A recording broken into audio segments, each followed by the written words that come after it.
I'm Justin with Handheld Headquarters. It is Monday, June 8th, 2025, and this is your bite of daily handheld news. I hope you all had a good weekend. There were some crazy announcements yesterday, so stick around to see what happened. Retroid is back in the news with more information on the dual screen add-on being trickled down to us. Retroid Pocket Official posted that the price of the dual screen add-on will be set at $69. Nice.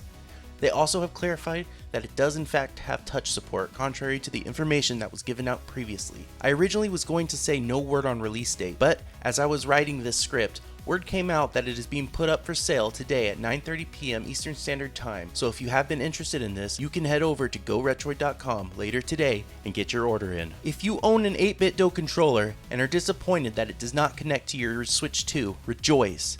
8-bit Do has pushed out a firmware update to their controllers to add support. These controllers are, in my opinion, the best third-party solution that in many cases beats out their first-party counterparts. So if you have never used an 8-bit Do controller, check them out. I will leave a link to the update page in the description below. GPD has teased that a new device will be releasing. Nothing is known yet other than a vague silhouette of a clamshell in their typical styling. GPD has always been unique to this space in that they create hybrid devices, carrying features of both gaming handhelds and functional laptops. I have never owned one, but they do carry a dedicated fan base and serve their niche well. And here is something I am not sure I would recommend, but if you are a fan of Kinhank emulation consoles, they have released their new handheld, the K56. This was spotted by user SimilarWay9139 in the SBC Gaming subreddit. The device features a 5.5-inch IPS panel with a resolution of 1280 by 720 and utilizes a Unisoc T820 and 6GB of LPDDR4X RAM with 128GB of internal storage. I mean, this is a pretty powerful chipset. I believe the T820 is what is going into the upcoming RG slide as well.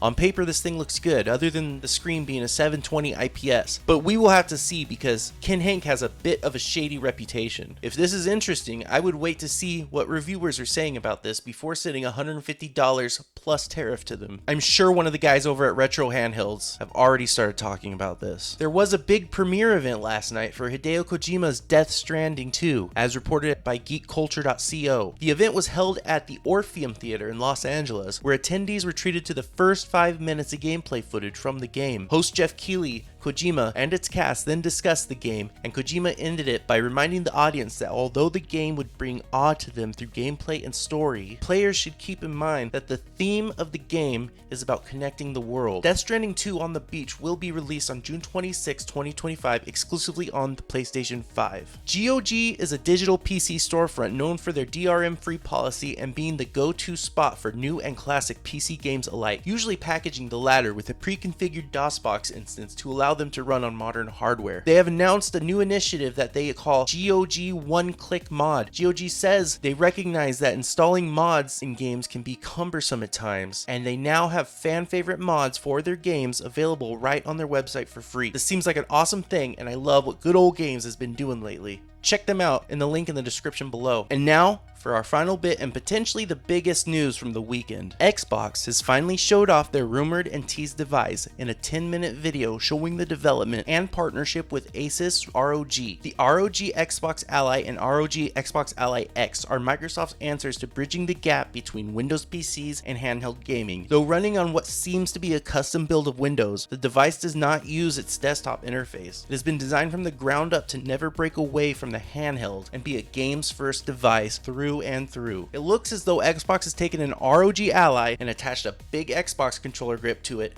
along with their Xbox button. It is an interesting idea and seems to be trying to bring some advancement into the already saturated x86 handheld market. Check the link below for Xbox.com's page on it and be sure that I will be informing you of any updates I can dig up. With all that being said, that is going to be it for today's daily bite of handheld and gaming news. I hope you have a wonderful week, and I shall see you tomorrow. Take care.